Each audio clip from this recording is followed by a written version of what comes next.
સત્સંગ કરવા જવું પડે, દુસંગ કરવા જવું નથી પડતું. એ તો ઘર મેળે જ મળી જાય છે. વાર્તાલાપ કરવા બેસીએ ત્યાં જ વાતો ચાલુ થઈ જાય. પેલા આમ કહ્યું, પેલી આમ કહ્યું ને શરૂ. ખરેખર આવું થાય છે. અને શરૂ દુસંગ શરૂ. અમારા મંદિરોમાં પણ અમે લોકો હવેલીમાં પ્રવચન સત્સંગ કરીએ. સત્સંગ કર્યા પછી જયારે વૈષ્ણવ નીચે ઉતરે ને, એ જય શ્રી કૃષ્ણ કરે, એ જય શ્રી કૃષ્ણ કરે એટલે ભાઈ શરૂ. મારી વહુએ આજે આમ કર્યું, મારી પેલી આજે આમ કર્યું, એટલે પૂરું. તમે મેળવવા આયા કે ખોવા આયા? વિચાર કરો. ગમે તેટલું સત્સંગ કરીએ, નીચે આવીને બે શબ્દ જ્યાં સુધી લૌકિક ન થાય ત્યાં સુધી આનંદ ન આવે. જોજો ખરેખર કેમ આમ છે. આપણે સત્સંગમાં આવીએ, પ્રવચનમાં આવીએ તો આપણે ભગવદ નામ લેવાનું છે, ભગવત સ્મરણ કરવાના છે, પોષણ પ્રાપ્ત કરવાનું છે. ત્યાં વળી લૌકિકની ક્યાં જરૂર છે? લૌકિક માટે ઘર ઓછું છે, એની વાર્તા કરવા માટે ત્યાં ઓછું છે કે અહીંયા પણ આપણે ઊભું કરવું મંદિરોમાં, સત્સંગની અંદર, પ્રવચનની અંદર. તો આપણે આ બધી વાર્તાલાપ કરવી જ ન જોઈએ. વાર હોય અષ્ટાક્ષરનું સ્મરણ કરીએ, સર્વોત્તમજીના પાઠ કરીએ, યમનાષ્ટકના પાઠ કરીએ, પણ આડી અવળી વાતો ન કરીએ. ઘરમાં પણ ફ્રી બેઠા હોઈએ તો અષ્ટાક્ષરની માળા કરીએ, સર્વોત્તમજીના પાઠ કરીએ, કંઈક ને કંઈક ભગવદ નામનું શ્રવણ કરતા રહીએ, વાંચન કરતા રહીએ, જેનાથી આપણું ચિત્ત પ્રભુના ચરણોમાં લાગેલું રહે. યાદ મારા બ્રજભાષામાં કહેવાય છે, હિન્દીમાં પણ કહેવાય છે, કહેવત છે કે ખાલી દિમાગ શૈતાન કા ઘર. કે મગજ જો ખાલી પડે તો કંઈક ને કંઈક કુતૂહલ, કંઈક ને કંઈક વિચાર ને કંઈક ને કંઈક ઉથલ પાથલ કરે. તો આ મનને એકલું બેસવા જ ન દેવાય, એને પ્રભુ સાથે જોડી દો. સેવામાં, સ્મરણમાં, સત્સંગમાં, ભગવદ નામમાં, ફૂલની સેવામાં, વસ્ત્રોની સેવામાં, આ પ્રકારે ક્યાંક ને ક્યાંક એને જોડી દો, જેથી આપણું મન પ્રભુની સેવામાં ઓતપ્રોત રહે. તો કહેવાનો તાત્પર્ય છે વિષ્ણુ કે આજે દુસંગ કરવો નથી પડતો, સામેથી મળે છે જ્યારે સત્સંગ કરવો પડે છે.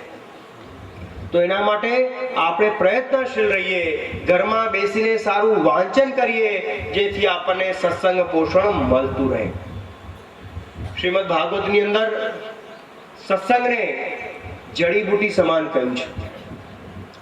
જડીબુટી સમાન કેમ છે કે ભૌતિકમાં સાપ અને નોળિયો એ બંને દુશ્મન કહેવાય. સાપ અને નોળિયો એ બંને દુશ્મન કહેવાય. જ્યારે જ્યારે પણ બંને મળે તો લડે. તમે જોજો તમારા ખેતરમાં તો ઘણી વાર આ બધું જોવા મળતું હોય કે સાપ હોય, નોળિયો હોય તો એ કોઈ દિવસ પ્રેમથી ઊભા ન હોય, એ કંઈક ને કંઈક મારપીટ લડાઈ કરતા જ હોય, કેમ કે દુશ્મન કહેવાય. એ લોકો લડ્યા જ કરે, લડ્યા જ કરે, લડ્યા જ કરે. તો સાપ અને નોળિયાની જ્યારે લડાઈ થાય ત્યારે એ લડાઈ દરમિયાન જ્યારે પણ સાપ નોળિયાને ડસે અને નોળિયાને જ્યારે ઝેર ચડે ત્યારે નોળિયો જંગલ તરફ જતો રહે. એ જંગલ તરફ કેમ જાય છે? કેમ કે સાપના ઝેર એ નોળિયાની અંદર ચડી ગયું અને એ ઝેર ચડી ગયું તો હવે એને ઉતારવું પડશે. તો એ નોળિયા પાસે જંગલમાં એવી જડીબુટી છે કે જડીબુટી સૂંઘે, ખાય તો એનું ઝેર ઉતરી જાય અને પુનઃ લડવા માટે તૈયાર થઈ જાય.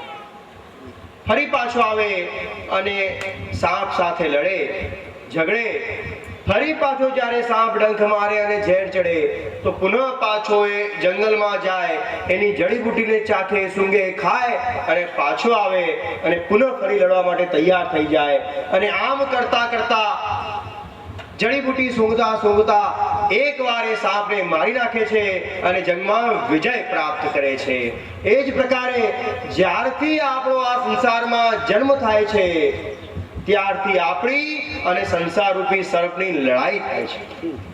સંસારનો ડંખ આપણને લાગે, એનું ઝેર ચડે અને સ્વરૂપાસક્તિ, એ સંસારની આસક્તિ આપણા અંદર વધતી જાય, વધતી જાય, પણ એ આપણને ખાઈ ન જાય માટે આપણી પાસે એક જ જડીબુટી છે, એ છે સત્સંગ, ભગવદ નામ અને સેવા.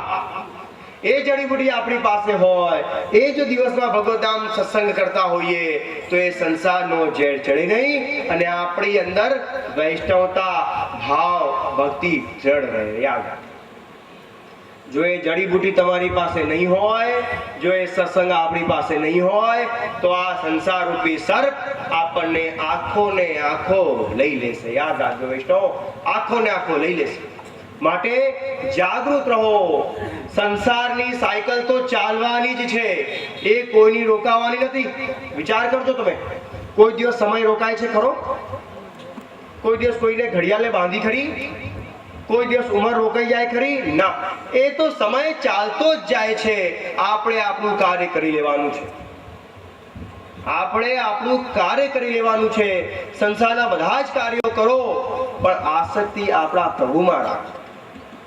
અને એ જીવનની ગાડીની અંદર આપણે સંસારના બધા જ કાર્યો કરવાના છે, પણ મૂળ આસક્તિ આપણી પ્રભુમાં કેળવવાની છે.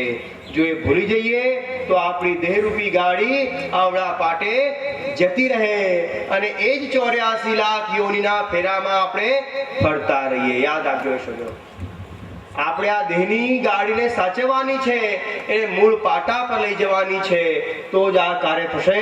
84 લાખ યોનિમાં સ્વરુચિ અનુસાર ભોગ અને ભોજન પ્રત્યેક યોનિમાં પ્રાપ્ત થાય છે, પણ એક મનુષ્ય યોનિ એવી છે જેમાં સેવા, સ્મરણ અને સત્સંગ કરવાનો અધિકાર મળે છે. યાદ. અને એમાં પણ આપણે વૈષ્ણવ બન્યા તો આપણને તો સાક્ષાત પ્રભુની સેવા કરવાનો અધિકાર મળ્યો છે. એવી શ્રી વલ્લભની કૃપા આપણા પર થઈ છે. યાદ. અને છતાં પણ જો આપણે અહીંયા આવ્યા પછી કોરા ને કોરા રહી જઈએ તો દેવ રહ્યા ધિક્કારે જેને કણકા ન ચાખી, એવું કહેવાય છે. જે દેવોને દુર્લભ છે, દેવી દેવતાઓને દુર્લભ છે, એવી સેવા ટેલ કરવાનો અવસર આપણને મળ્યો છે, અધિકાર આપણને મળ્યો છે. અને એ અધિકાર મળવા છતાં જો આપણે ન કરીએ તો દેવો પણ આપણને ધિક્કારે કે આને આવો અવસર મળ્યો તો પણ આને ન લીધો. તો કહેવાનો તાત્પર્ય એ છે વૈષ્ણવજનો કે આપણે આ પ્રકારે સેવામાં આગળ વધવાનું છે, દુસંગ થી બચવાનું છે, સંસારમાં આસક્તિ નથી રાખવાની, સંસારમાં રહ્યા છતાં પણ અધર રહેવાનું છે. કમળ કેવું હોય? જળ કમળવત હોય, કાદવમાં હોવા છતાં કાદવથી ઉપર હોય, એને જલ કમળવત કહેવાય. એ જ પ્રકારે આપણે પણ સંસારમાં હોવા છતાં પણ સંસારમાં આસક્તિ નથી કેળવવાની, મોહ નથી કેળવવાનો. જો આસક્તિ કેળવીશું તો આપણને બાધક થશે. ખરેખર અમારી એ જ સેવા છે કે વૈષ્ણવની મોહ માયા છોડી વૈષ્ણવને સેવામાં સન્મુખ કરવા. આજે અમે વૈષ્ણવની કોઈ વિનંતી પણ સ્વીકારીએ, તમારી લૌકિક વૈદિક કોઈ તકલીફોને પણ અમે, મૂંઝવણને પણ અમે સ્વીકારીએ અને એનું સમાધાન કરીએ, તો એનું હેતુ એ જ છે વૈષ્ણવ કે અમારા વૈષ્ણવ સરળ હશે, નિખાલસ હશે, ઉદ્વેગ મુક્ત હશે, તો જ સેવામાં આગળ વધી શકશે. એના ચિત્તમાં ઉદ્વેગ હશે, એના ચિત્તમાં ક્લેશ હશે, એના ચિત્તમાં દુઃખ હશે, તો એ સેવા કેવી રીતે કરી શકશે? માટે તમારું લૌકિક વૈદિક અમે પૂછીએ છીએ, તમને આશીર્વાદ આપીએ છીએ અને તમારું સમાધાન કરીએ છીએ. કેમ કે તમે જ સહજ હશો, શુદ્ધ પવિત્ર હશો, મનથી આનંદમાં હશો, તો જ પ્રભુની સેવા કરી શકશો. માટે એટલે જ તમને આશીર્વાદ આપીએ છીએ અને સન્મુખ કરીએ છીએ. તો કહેવાનો તાત્પર્ય એ છે વૈષ્ણવજનો કે આ જે વલ્લભ કૃપા કરે છે એ અમારા વૈષ્ણવને સન્મુખ રાખવા માટે કરે છે. એક વૈષ્ણવ અમારી પાસે આવ્યા, નિત્ય સત્સંગમાં પ્રવચનમાં આવતા. તો મેં એમને કહ્યું કે તમે આટલા વર્ષોથી સત્સંગમાં પ્રવચનમાં આવ છો, તમે સેવા ઘરે બિરાજે છે, કયું સ્વરૂપ બિરાજે છે, કેવી રીતે સન્મુખ થાવ છો?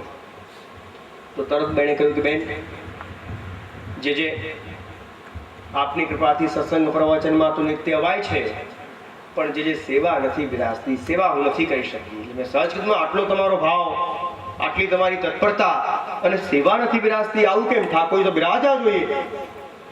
આટલા વર્ષોથી સત્સંગ પોષણ મેળવો છો, પછી કેમ આમ? જે હજી બાળકો થોડા નાના છે, થોડાક લગ્ન થઈ જાય, થોડા કામ ધંધે લાગી જાય, પછી થોડીક ફ્રી થવું, પછી સેવા કરવું. ચલો સારું, નાના નાના બાળકો છે, મોટા થઈ જાય પછી સેવા કરતા થશે.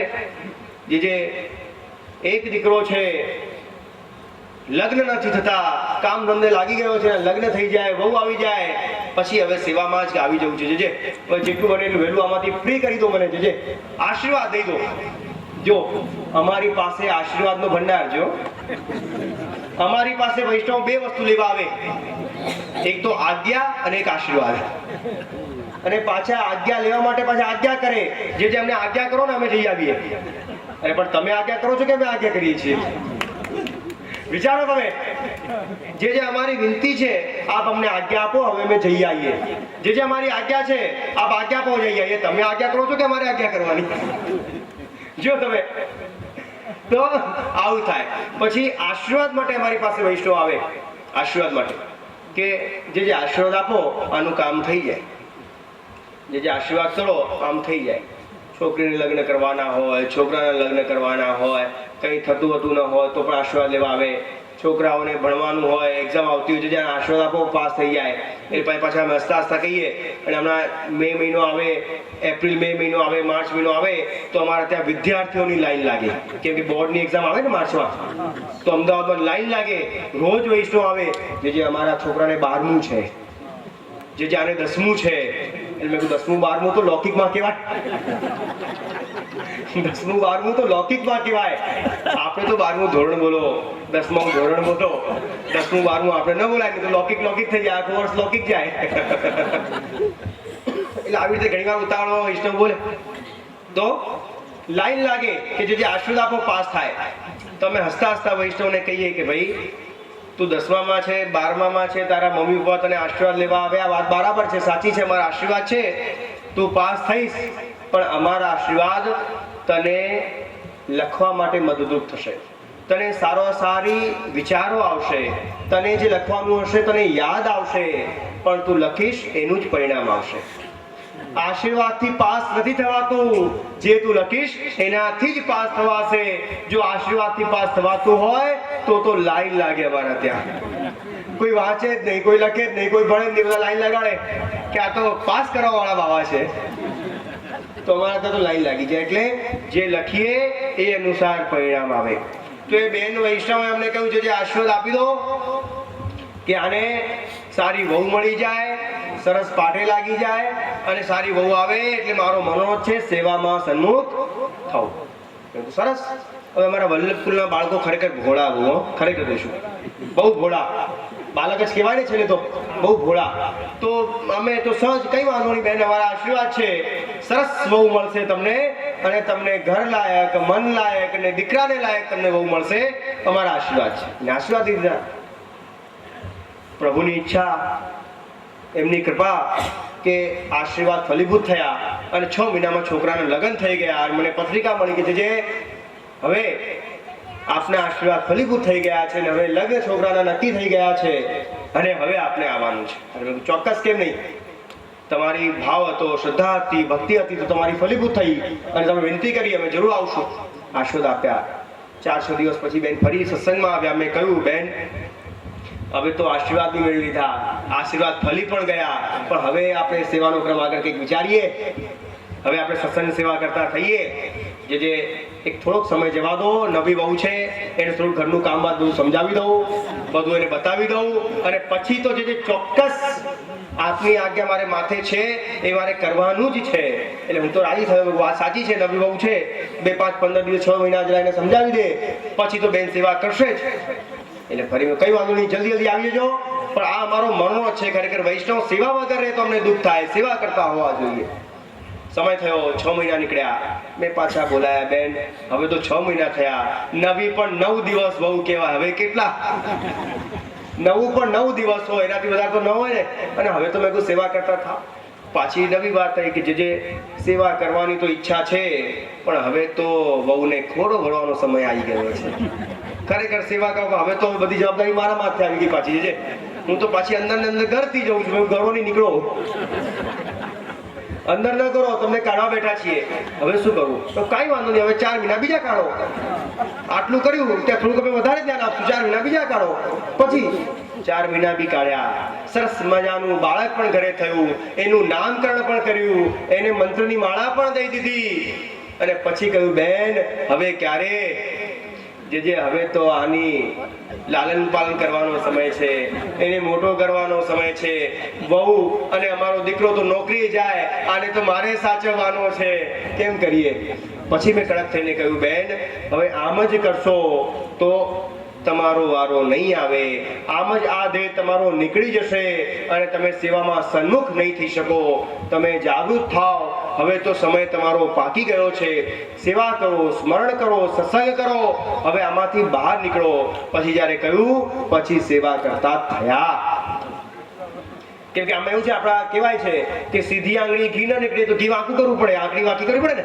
તો કેવું પડે કે બેન આશીર્વાદ લઈ લીધો, બહુ કામ કરાવી લીધા, પણાવી કરી દીધો, પાટે પણ ચડાવી દીધો, છોકરાઓ બી થઈ ગયા, પણ હવે ક્યારે? અને આ તમને જે આશીર્વાદ આપીએ છે ને એ તમારું લૌકિક સુધારીને અલૌકિકમાં સન્મુખ કરવા માટે આપીએ છીએ. યાદ રાખો વૈષ્ણવ. અમારા ભોળા બાળકો તો અમને તમને આશીર્વાદ દે અને તમે બરાબર લોભી ખરા પાછા. કાંઈ વાંધો નથી. તો કહેવાનો તાત્પર્ય છે કે આ સંસારની સાયકલ ચાલતી જ રહેવાની છે, એ અટકવાની નથી. આવામાંથી આપણે સમય ફાળવાનો છે આપણા સેવા માટે, આપણા સત્સંગ માટે, આપણા ભગવદ નામ માટે. બાકી આ સમય તો ચાલ્યો જશે. યાદ આપણે સમય ફાળવાનો છે વૈષ્ણવ, બાકી આ સમય તો ચાલતો જ રહેશે. આપણને સમય નહીં મળે. અને આપણે કહીએ છીએ ને કે ઘડપણમાં ગોવિંદ ગુણ ગાશું, પણ ઘડપણ ક્યારે આવશે કોઈને ખબર છે ખરી? વિચાર કરો. આજે 25, 30 વર્ષના છોકરાઓને એટેક આવી જાય છે, તકલીફ પડી જાય છે, હાથ પગ રોકાઈ જાય છે, અટકી જાય છે. પેલા 60-65 વર્ષના કાકાને થતું, હવે 25-30 વર્ષના છોકરાને થતું થઈ ગયું. જો કાલનો શું ભરોસો કે કાલ કોણે દીઠી છે. આપણે આપણા વૈષ્ણવ ગાય છે, આજનો લાવો લીજીએ રે કાલે કોણે દીઠી છે. ગાય છે કે સાચું કહો? તો ગાઈએ છીએ પણ માનતા કેમ નથી? સાચું કહો. આપણે બધા ગાઈએ છીએ ખરા, આજનો લાવો લીજીએ રે કાલે કોને દીઠી છે. આટલું સરસ ગાઈએ છીએ. આજની ઘડી રડિયામણી બધું ગાઈએ છીએ, સરસ મજાના કીર્તન પદ બોલીએ છીએ, પણ માનતા કેમ નથી? લાભ લો ને. કોઈએ કાલ જોઈ છે? અમારા વૈષ્ણવ, અમે લોકો ઘરે પધારીને વૈષ્ણવ પધારનો કરે, વલ્લભ વર ઘેરે આવ્યા, આજ મારે વલ્લભ વર ઘેર આવ્યા. સાચું કરો છો કે નહીં? આમ જ કરો છો ને કે વલ્લભ વર ઘેર આવ્યા, આજે મારે વલ્લભ વર ઘેર આવ્યા. તો તમારા વલ્લભ વર તમે વર કહો છો, તો વરનું માનો છો ખરા? વિચાર તો કરો વૈષ્ણવ. આપણે વલ્લભને વર કહીએ છીએ કે વલ્લભ વર ઘેર આવ્યા, તો વરનું માનવું પડે. આ બધા બેઠા છે ને એનું માનવું પડે. સાચું કહ્યું? માનો છો કે નહીં? કોઈક દિવસ જો ન માનો તો બહુ મારા થાય છે કે નહીં? તમારે અમદાવાદમાં બહુ થઈ જાય બધું. અહીંયાની ખબર, આ બધા અમારા સીધા છે. અહીંયા તો ખરેખર બધા જ પુરુષો અહીંયા સાવ સીધા છે. મતલબ ગોપીજનોના ભાવવાળા છે. કઈ એક શબ્દ પણ બોલે નહીં. ચા તમે દો તો પણ વાંધો નહીં, તમે ન દો તો પણ વાંધો નહીં, પણ ક્યાંય એક શબ્દ બોલે એમ નથી. બધા સારા, સંસ્કારી અને સત્સંગ પ્રેમી છે. પણ અમારા અમદાવાદની અંદર જો અડધો કલાક પણ મોડું થઈ જાય ને ચા નાસ્તામાં તો બૂમ બરાડા થઈ જાય. નાનકડું ઘર હોય તો બાજુમાં પણ સંભળાય કે અહીંયા કંઈક નવું થયું છે આજે. ખરું? અમદાવાદ બહુ દૂર ના કહેવાય અહીંથી, 300 કિલોમીટર છે, થોડું ઘણું તો રહે. તો કહેવાનો તાત્પર્ય એ છે વૈષ્ણવજનો કે સમય ક્યારે પાકે ખબર પડતી નથી. ઘડપણમાં ગોવિંદ ગુણ ગાશું કહીએ છીએ ખરા, પણ ઘડપણનો સમય ક્યારે આવશે એ કોઈને ખબર નથી. યાદ રાખો વૈષ્ણવ. તો આજથી, અત્યારથી અને હમણાંથી સેવા સ્મરણ સત્સંગ કરતા થઈએ તો જ આપણું આ દેહ સાર્થક થાય. યાદ રાખો. એક ગુરુ અને શિષ્ય હતા. એ ગુરુ શિષ્ય માટે બહુ પ્રેમ રાખતા, બહુ ભાવ રાખતા. તો એ ગુરુએ શિષ્યને કહ્યું કે બેટા કંઈક સેવા સ્મરણ સત્સંગ કરતો થા, કંઈક ભગવદ નામ લેતો થા, તું મારા સાનિધ્યમાં આટલા વખતથી છે પણ કંઈક તું કર. તો એ શિષ્યએ ખાલી એટલું કીધું, ગુરુદેવ હજી તો મારી નાની ઉંમર છે, મોટો થઈશ પછી બધું કરીશ, હજી ક્યાં ઉતાવળ છે? હવે તો 25-30 વર્ષનો છું હું, એ હજી 5-25 વર્ષની વાર છે, પછી હું સેવા સ્મરણ કરતો થઈશ, અત્યાર તો ઘણી વાર છે. તો ગુરુદેવ કહ્યું કઈ વાંધો નહીં. એક દિવસ ગુરુદેવની પધરામણી એમના ઘરમાં હતી. એના ઘરે ગયા, ત્યાં આગળ એક LIC વાળો માણસ પ્રીમિયમ લેવા આવ્યો. LIC વાળો, જેમાં એનું જીવન વીમો LIC નો નિયમ છે, જીવન કે સાથ ભી और जीवन के बाद भी. તો એ ત્યાં આગળ LIC વાળો એનું પ્રીમિયમ લેવા આવ્યા, મેડિકલ ક્લેમનો પૈસા લેવા આવ્યા. એ વખતે ગુરુદેવ ત્યાં બેઠા હતા. તો ગુરુદેવે કહ્યું કે આ બધું શું છે બેટા? ગુરુદેવ LIC છે, આ કરવી પડે, મેડિક્લેમ છે, બધું લેવું પડે. આપને તો આપની ખબર ન હોય, પણ શું કરીએ ગુરુદેવ, અમે તો ઘરવાળા રહ્યા, અમારે આ બધું કરવું પડે. પણ તારે અત્યારથી વળી ક્યાં જરૂર છે આ બધી? ગુરુદેવે કહ્યું તારી તો હજી ઉંમર નાની છે, 5-25 વર્ષ પછી બનાવો ને આ બધી પોલિસી. આ બધા મેડિક્લેમ હજી તો વાર છે, હજી ક્યાં પાકવાના છે, હજી તો તારે વાર છે. તો અત્યારથી પોલિસી ને મેડિક્લેમ લેવાની જરૂર ક્યાં છે? શિષ્ય કહ્યું ગુરુદેવ આપને ખ્યાલ નથી, મેડિક્લેમ LIC આ બધી લેવી પડે, સમયનો કોઈ ભરોસો નથી, ક્યારે સમય પાકી જાય, ક્યારે ચિઠ્ઠી ફાટી જાય, ખબર ન પડે. અને આ લીધું હોય તો મારા પછવાડે મારા બાળકોને વહુઓને કંઈક મળે, કંઈક 2 પૈસા મળે, એનું જીવન નિર્વાહ થાય, માટે આ LIC ને મેડિક્લેમ લેવો પડે, ભલે નાની ઉંમર રહી. તો ગુરુદેવ પ્રેમથી કહ્યું કે બેટા હું તને આજ સમજાવી રહ્યો છું કે જેમ તું અત્યારથી મેડિક્લેમ અને LIC લે છે, કેમ કે જીવનનો ભરોસો નથી, કાલનો ભરોસો નથી, અને કાલે તું ન હોય તો તારા બાલ બચ્ચાનું ગુજરાન ચાલે, માટે તું આ પ્રકારે પોલિસી લઈ રહ્યો છે. એટલે જ હું તને કહી રહ્યો છું બેટા કાલનો કોઈ ભરોસો નથી, આજથી ને અત્યારથી સેવા સ્મરણ કરતો થા, આજથી ને અત્યારથી સેવા સ્મરણ કરતો થા. હું તને એ જ કહેવા માંગુ છું કે કાલનો કોઈ ભરોસો નથી, આજે અને અત્યારથી તું સેવા કરતો થઈશ તો કાર્ય થશે. એ શિષ્ય સમજી ગયો અને સેવા સત્સંગ કરતો થઈ ગયો. તો કહેવાનો તાત્પર્ય એ જ છે વૈષ્ણવજનો કે આપણે પણ કાલની ફિકર નથી કરવાની, કાલની રાહ નથી જોવાની. આપણે આપણા 24 કલાકમાંથી અડધો કલાક એવો ફાળવવાનો છે જે આપણે પ્રેમથી સ્નેહથી પ્રભુની સેવા કરી શકીએ. યાદ રાખ, આપણે અડધો કલાક એવો ફાળવવાનો છે જેમાં આપણે પ્રભુની સેવા સ્મરણ સત્સંગ કરી શકીએ, એ પ્રકારનો સમય ફાળવવાનો છે. યાદ રાખજો એ શબ્દો, જો એ સમય ફાળવશો તો જ તમને પોષણ મળશે, સત્સંગ મળશે. યાદ રાખ. અને આજે ગમે તેટલું બહારનું ભોજન મેળવો, પ્રસાદ લો, પણ આત્માના પોષણની બહુ જરૂર છે. આપણે જમીનમાં બી વાવીએ તો વાવ્યા પછી એને ખાતરનું સિંચન કરવું પડે, જળનું સિંચન કરવું પડે, ત્યારે એમાંથી બીજ ફલીભૂત થાય. એ જ પ્રકારે શ્રી વલ્લભે આપણા અંદર રહેલું પુષ્ટિનું બીજ જે વાવ્યું છે બ્રહ્મસંગ દ્વારા, એને સત્સંગનું પોષણનું જો પોષણ મળતું રહેશે તો જ એ ફલીભૂત થશે, બાકી એ બીજ ઊભું રહેશે. યાદ જો શ્રી ગુસાઈજી શહેરાઈજી આની ઉપર બહુ સરસ મજાની વાત આજ્ઞા કરે છે કે લૌકિકમાં કોઈ બીજ હોય ને, લૌકિકમાં તો એને વાવો, અને વાવ્યા પછી 2 મહિના 6 મહિના 12 મહિના જો તમે એનું જતન ન કરો તો એ બીજ નષ્ટ થઈ જાય. સાચી વાત છે. આ વર્ષે વાવ્યું હોય તો આવતા વર્ષે નીકળે ખરું? બીજ પૂરું થઈ જાય ને. તો આ તો થયું લૌકિક બીજ કે તમે આજે વાવ્યું હોય અને તમે જો એને પોષણ ન આપો, ખાતર અને જલ ન આપો તો એ બીજ નષ્ટ થઈ જાય. પણ અમારા શ્રી હરિરાયજી શ્રી ગુસાઈજી આજ્ઞા કરે છે કે આ તો લૌકિક બીજ છે, પણ અમારું અલૌકિક બીજ એવું છે જે શ્રી વલ્લભે બ્રહ્મસંબંધ દ્વારા વૈષ્ણવની અંદર સ્થાપિત કર્યું છે. એ અલૌકિક બીજ એવું છે કે એ 6 મહિના થાય, 12 મહિના થાય કે 5 વર્ષ થાય, એ બીજ કોઈ દિવસ બુઝાતું નથી, એ તો પ્રગટ રહે છે. આ જે બ્રહ્મસંગનું બીજ તમારી અંદર જે શ્રી વલ્લભે વાવ્યું છે એ કોઈ દિવસ નષ્ટ નથી થતું. ભૌતિક બીજ તો નષ્ટ થઈ જાય છે, આ એવું અલૌકિક બીજ છે એ કોઈ દિવસ નષ્ટ નથી થતું. જે વખતે તમે સેવા સ્મરણ સત્સંગ કરતા થાઓ એ બીજ ફલીભૂત થઈ જાય છે. એવું આ પુષ્ટિનું બીજ તમારી અંદર શ્રી વલ્લભે વાવ્યું છે. યાદ રાખજો, એવું આ બીજ છે. તો કહેવાનો તાત્પર્ય એ છે વિષ્ણુ, સેવા કરીએ, સ્મરણ કરીએ, સત્સંગ કરીએ ત્યારે આ કાર્ય થાય. એક વાત વિચારો કે અહીંથી આપણે બહારગામ જઈએ,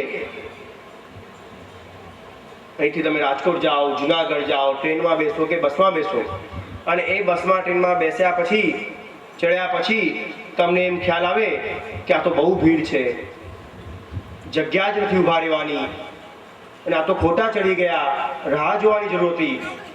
કેમ કે પગ મૂકવાની જગ્યા ના હોય, આપણે ધક્કા પેક ચડી તો ગયા હોય, પણ એવી સમસ્યા આવે અને એટલામાં કોઈક સંસ્કારી છોકરો હોય અને કે બાબા બેસી જાઓ, ધક્કો વાગશે, બ્રેક વાગશે, તમે પડી જશો, તમને વાગી જશે, હાથ પગમાં ફ્રેક્ચર થઈ જશે, તમે હું ઊભો રહું છું, તમે બેસી જાઓ. તો આપણે શું કહીએ? એ છોકરાનો આભાર માનીએ, એને ધન્યવાદ કહીએ, ઇંગ્લિશમાં એને થેન્ક યુ કહીએ, અને ઘરે આવીને બે જણાથી કહીએ કે આજના સમયમાં પણ એવા સંસ્કારી બાળકો છે જે પોતાની સીટ વડીલોને આપે છે. આજના સમયમાં પણ એવા સંસ્કારી છોકરાઓ છે જે પોતાની સીટ વડીલોને આપે છે. અને આજે બસમાં બેસવાની જગ્યા નહોતી, પણ એ છોકરો એટલો સંસ્કારી હતો, હું તો એને ઓળખતી ન હતી, પણ છતાં પણ એને કહ્યું કે બા, દાદા, તમે બેસી જાઓ, હું ઊભો રહું છું, ક્યાંક બ્રેક વાગશે, ઠોકર વાગશે, તમે પડી જશો, વાગી હશે, તમે બેસી જાઓ, હું ઊભો રહું છું. તો એ અડધો કલાકની મુસાફરીની અંદર કોઈ આપણને જગ્યા આપે છે તો આપણે એનો આભાર માનીએ છીએ, એને ધન્યવાદ કહીએ છીએ, એને થેન્ક યુ કહીએ છીએ, અને ઘરે આવ્યા પછી પણ બે જણાથી એના વખાણ કરીએ છીએ કે આજે આવો સંસ્કારી બાળક મને બસમાં, ટ્રેનમાં મળી ગયો કે જેણે પોતાની સીટ મને આપી. તો એક ભૌતિકમાં અડધો કલાકની મુસાફરીની અંદર કોઈ આપણને જગ્યા આપે છે તો આપણે એનો આભાર માનીએ છીએ. તો જેણે આપણને ભૂતલ પર જગ્યા આપી એના માટે કોઈ કર્તવ્ય ખરું કે નહીં આપણું? વિચાર તો કરો વૈષ્ણવ. ભૌતિકમાં અડધો કલાકની મુસાફરીમાં કોઈ આપણને સીટ આપી દે તો આપણે એનો આભાર માનીએ, એને ધન્યવાદ કહીએ, કેમ કે એટલા સંસ્કાર તો આપણી અંદર બી છે કે આભાર માનવો જોઈએ. તો આપણે એનો આભાર માનીએ. તો જેણે આપણને ભૂતલ પર જગ્યા આપી, મનુષ્ય દેહ આપ્યો, વૈષ્ણવ પરિવાર આપ્યો, સાધન સંપન્ન કરીને મોકલ્યા, તો એના માટે આપણું કોઈ કર્તવ્ય ખરું કે નહીં? વિચાર તો કરો વૈષ્ણવ. તો એના માટેનું કર્તવ્ય આપણું એટલું જ છે કે આપણે સેવા, સ્મરણ, સત્સંગ કરીએ. હું એમ નથી કહેતો કે તમે 24 કલાક કરો, પણ અડધો કલાક તમે તમારા ભગવદી જીવન માટે ફાળો. ઘરમાં બેસીને સત્સંગ કરો, ઘરમાં બેસીને વાંચન કરો, અને યથાશક્તિ પ્રભુને મિશ્રી મેવો ભોગ ધરો. આટલો ક્રમ અડધો કલાકનો પણ કરશો તો પણ પ્રભુ તમારી સેવા સ્વીકારશે. પણ કરતા થાવ વૈષ્ણવ, ઊભા નથી રહેવાનું, આપણે આપણું કાર્ય કરવાનું છે. અને ઘરમાં સત્સંગનો ક્રમ કેળવો વૈષ્ણવ, સત્સંગનો. જ્યાં સુધી ઘરમાં સત્સંગો નહીં હે, જ્યાં સુધી ઘરમાં પુસ્તકો સારા નહીં હોય, જ્યાં સુધી ઘરમાં વાંચન નહીં થાય, ત્યાં સુધી આપણા બાળકોને સત્સંગ નહીં મળે. ઘરમાં સારા પુસ્તકો વસાવો, એનું તમે વાંચન કરો, સત્સંગ કરો, અને નાના નાના આપણા બાળકોને પણ બેસાડો, એને પણ વાંચન કરાવો કે બેટા ચાલ વાર્તા પ્રસંગનું વાંચન કરીએ, 84-200 વૈષ્ણવનું વાંચન કરીએ, 41 શિક્ષાપત્રનું વાંચન કરીએ, સત્સંગ કરીએ આપણે. અને આ પ્રકારનો ક્રમ કર્યો. ઘણીવાર વૈષ્ણવને અમે કહીએ કે તમે ઘરમાં ભગવતી વૈષ્ણવની વાર્તા વાંચો, સત્સંગ કરો, 84 વૈષ્ણવ, 252 વૈષ્ણવની વાર્તા પ્રસંગ વાંચવાનો ક્રમ રાખો. તો વૈષ્ણવ હસતા હસતા કહે, હા જે આપે આજ્ઞા કરી વાત સાચી, પણ એને તો અમે ક્યારનાય વાંચી નાખ્યા. શું કે જે આપે આજ્ઞા કરી વાત સાચી છે, પણ એ તો જે ક્યારના વાંચી નાખ્યા. એટલે હું હસતા હસતા કહું, એ વાંચી નાખ્યા એના કરતા વાંચી રાખ્યા હોત તો સારું હોત. એ વાંચીને નાખ્યા, એ તો ક્યારના વાંચી નાખ્યા, એ નાખ્યા હોત એના કરતા રાખ્યા હોત ને, તમારું કાર્ય થઈ જાય. આ બધી વાર્તા પ્રસંગો એકવાર વાંચવાના નથી વૈષ્ણવ. આને તો રિવિઝન કરતા રહેવાનું છે, આને તો વાગોળતા રહેવાનું છે. આજે એક પ્રસંગ પૂરો થયો, કાલે બીજો પૂરો થયો, 84 વાર્તા પૂરી થઈ, તો પુનઃ એકથી ફરી શરૂ કરો.